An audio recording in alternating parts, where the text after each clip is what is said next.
Hey folks, I just wanted to do another short update on the entire situation regarding Joe Rogan and Alex Jones and the whole situation, the whole feud there. Of course, I was on Alex Jones on January 21st and 23rd, exposing the CIA's psychedelic promotion of drugs, DMT, ayahuasca, LSD, mushrooms, the whole thing.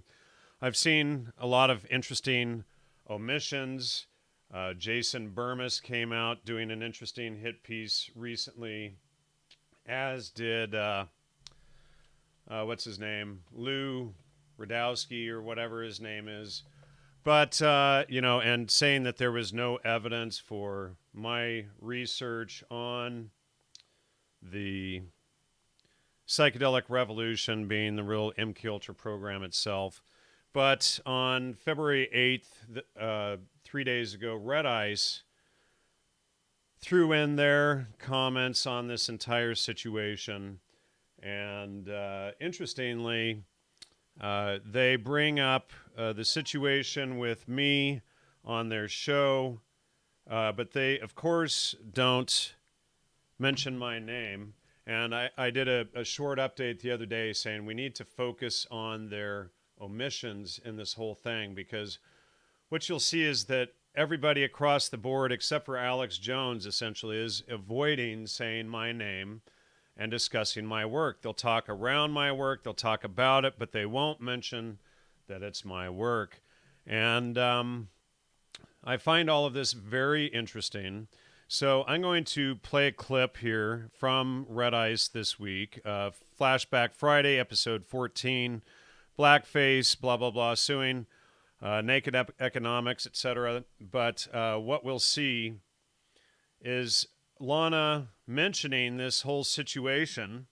And I was on Red Ice back in August 2012, August 9, 2012, discussing Gordon Wasson and the secret history of magic mushrooms. And then Lana followed up with this hit piece against me on September 12, 2012. And I did a rebuttal of Simon Powell's diatribe and Lana's softball questions up here on my website. And I have put the links to these in the show, in the notes here for this short episode. And I did a line-by-line breakdown of the whole thing here and just breaking down all of Simon Powell's diatribe. And then Simon Powell followed up shortly after that with a hit piece that he published on what was back then Daniel Pinchbeck's Reality Sandwich. They've since edited this and changed it all.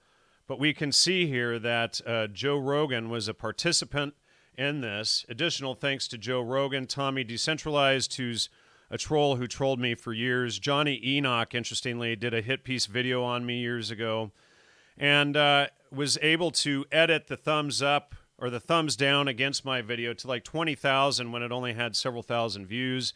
Obviously, access to YouTube behind the scenes, etc. But we can see Joe Rogan's name mentioned here.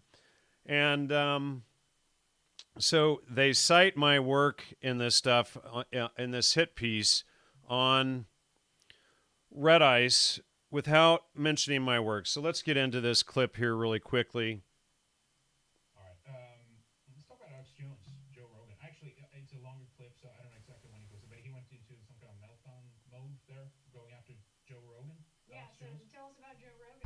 Well, Joe Rogan is a twit, right? Is an asshole. Is just a total sellout. He's become like a mouthpiece for the globalists right now. He brings on these guests all the time now that just like repeat the same bullshit, and it kind of comes in the wake of this like the Jordan Peterson kind of transformation of the movement of resistance against liberalism, which is defined or purposefully engineered to basically take people only to a certain stage, right? He's against identity politics. He's against basically white people basically speaking up on behalf of the fact that they are white and things like that. He derails that whole conversation. So Joe Rogan has kind of I just feel he's like been kind of dragged along in that, you know. Yeah, The he type of drugs guests and weed. he's That's like on. the most important Yeah, thing it's to him. just like DMT and weed and, you know, I all have to kinds of tell people, nonsense. years ago, one of my first shows I did was years ago. My guests had touched on, psychedelic mushrooms and stuff. And Joe Yeah, Rogan the had fraud, heard. to clarify that, the kind of that it was like a CIA fraud, Yeah, it was like an and asked engineered. about. Okay, so right here, she's obviously talking about my work. And again, it's this interview. I don't recall if I was on Lana's show. I may have actually been on Lana's show too, but searching Radio 314, I did not find it. That may actually be in my archives here, so I should probably find that. It seems I probably did go on her show as well. Let me see if I can find that here. But they're they're talking around my research and they're avoiding mentioning my name. So that's what I find very interesting about this whole thing. I do see my Red Ice interview and the George Keenan letter discussion here.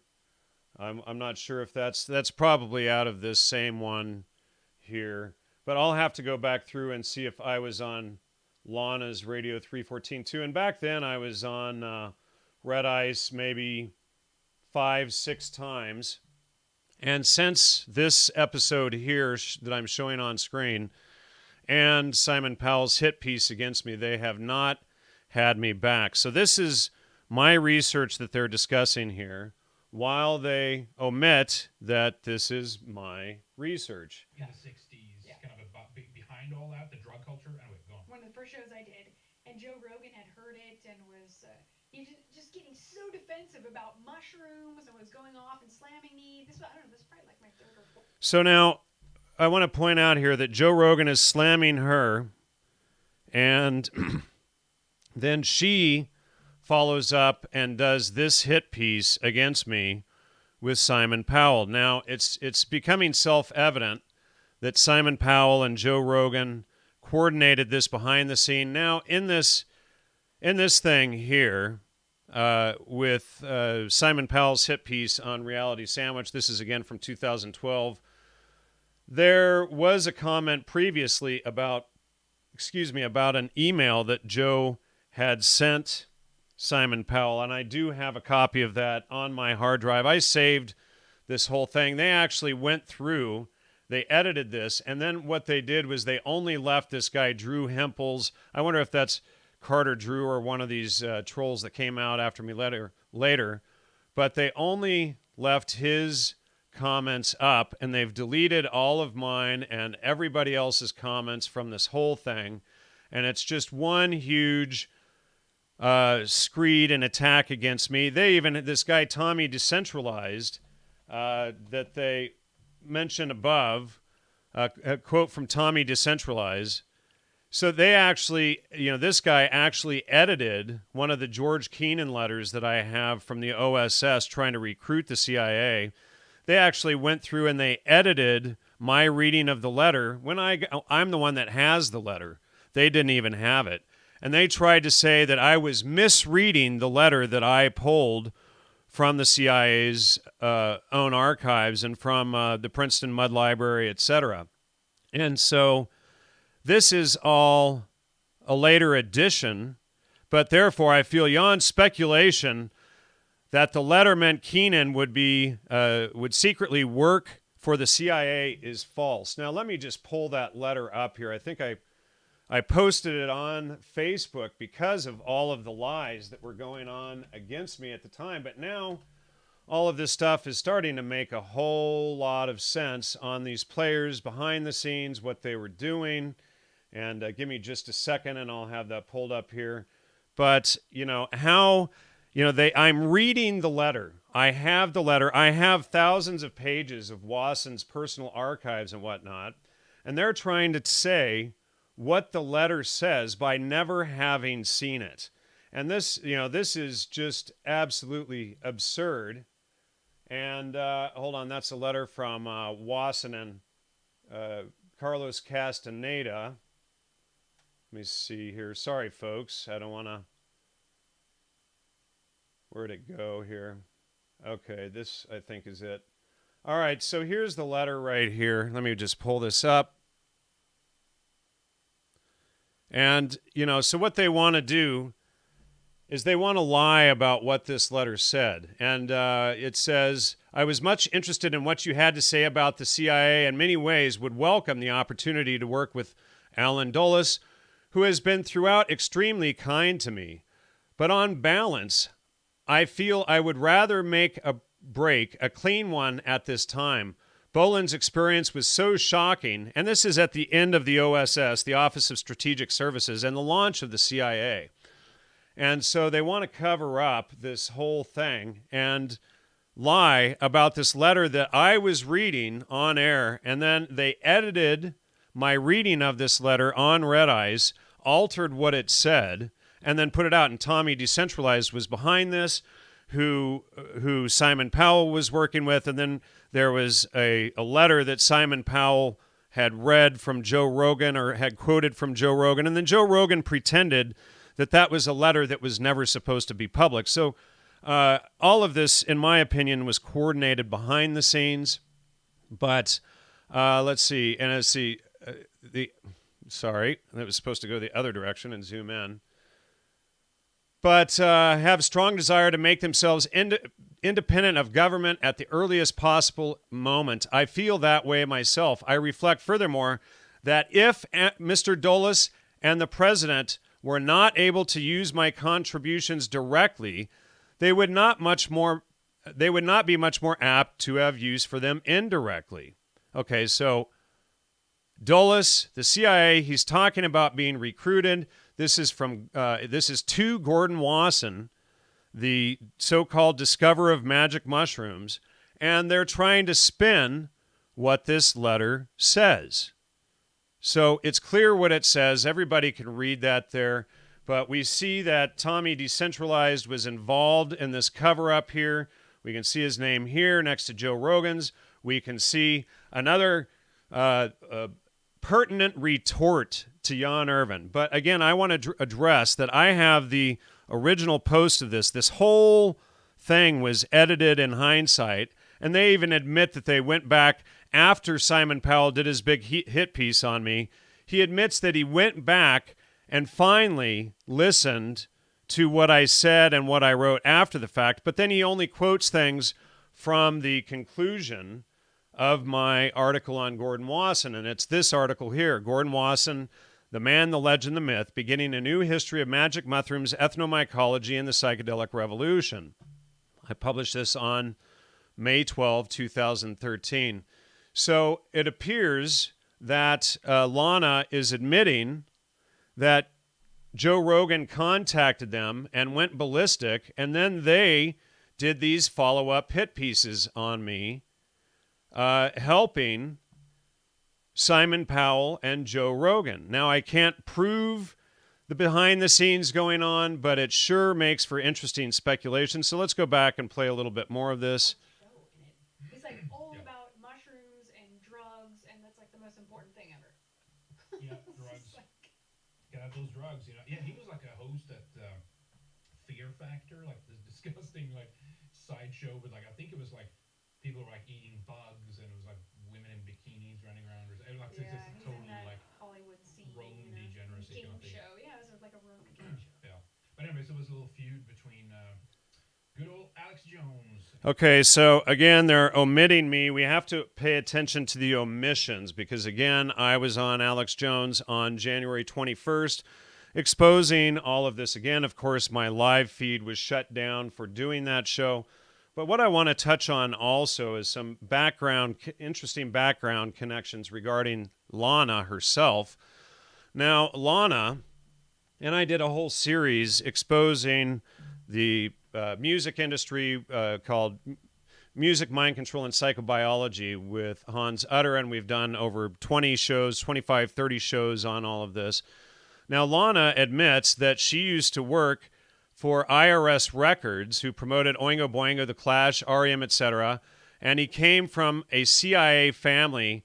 So I was his operations manager at his record label, ARC 21 Records. So we can see here's ARC 21 Records, Miles Copeland.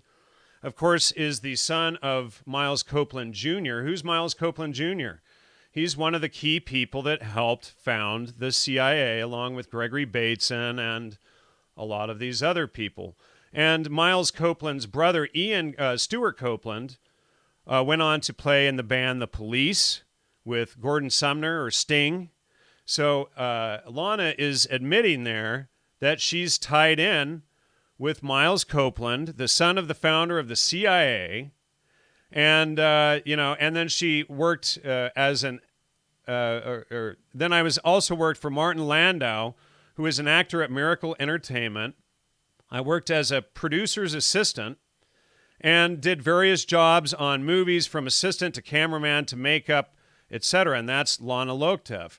Now, interestingly, and people can go through the database here, she sued the owner of U.S. Allegiance Incorporated for sexual harassment, and these links are all in here and who this guy is. But U.S. Allegiance Incorporated ties directly to the U.S. Department of Defense and is owned by this guy, Steve Crawford.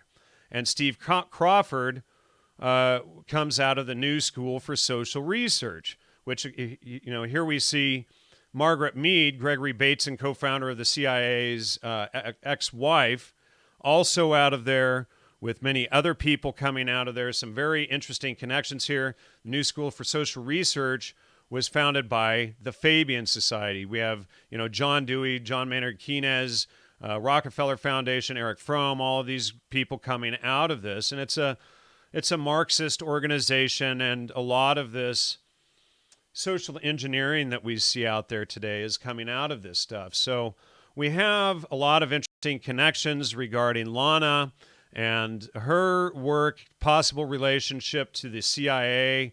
Here's this guy, Martin Landau. But all of this I find extremely interesting. And, interestingly, there was apparently a moving company, Happy Trails Movers, that is tied to the U.S. Army, and potentially that is who moved Lana and Henrik from Oregon. Now, they hadn't been doing the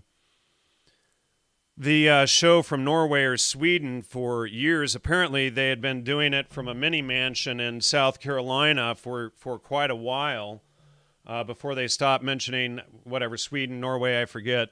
But they had been doing it from the show from the United States for quite a while at the time, while pretending that it was still being done from Europe. And so just some interesting connections there in the background of all of this. Now, I also want to show here that I've posted up a comment here about all of this. And let's see how long this stays posted there. But at 50 minutes forward, I wonder why Henrik and Lana don't admit that Lana helped Rogan and Simon Powell at all do their big hit piece on me after I came on Red Ice exposing all of this. See my interview of August 9, 2012 on Red Ice. I'm just one of the first shows, apparently, and that's if I don't, like I said, I don't remember if it was the Red Ice or Radio 314. She's either referring to my show or Simon Powell's. But why does Lana avoid mentioning my name? It's pathetic. And I love how she also avoided mentioning that I was on InfoWars on January 29, 2019. Again, pay attention to their omissions. And, exposing all of this again. Here is Lana's and Simon Powell's September 12, 2012 hit piece against me. Notice the softball questions that Lana throws at Powell, while Powell lies and spins and goes into the ridiculous. All lies and spin. Lana refused to apologize to me or have me back on to rebut Powell, and then blocked me on Facebook, ignored my messages and emails at all in the aftermath. And maybe Lana's ties to Miles Copeland III, son of the CIA co-founder Miles Copeland Jr., and U.S. State Department via U.S. Allegiance, Inc. has something to do with it. Still waiting for that apology and invite back regarding all of this, screen captured for when you delete this post.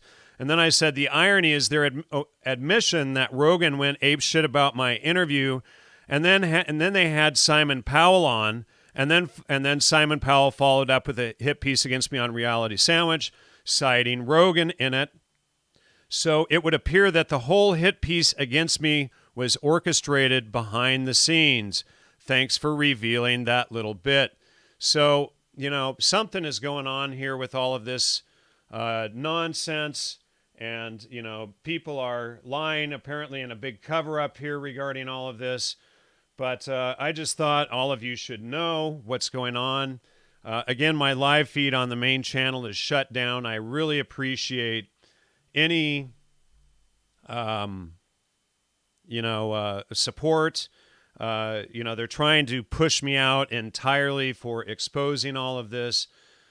So again, please, support the show, support my work. Please go to the Logos Media website and donate. They really don't want this work that I've exposed getting out. You can go to the Logos Media website and just hit contribute up here, hit the donate button, support the work. You can donate by Bitcoin, whatever on there. I'm not being funded by Bitcoin or coin, whatever, any of these other things. I'm solely funded by you guys and what left of book sales I have from old books that I'm not even behind anymore. So please support the show. I appreciate all your help.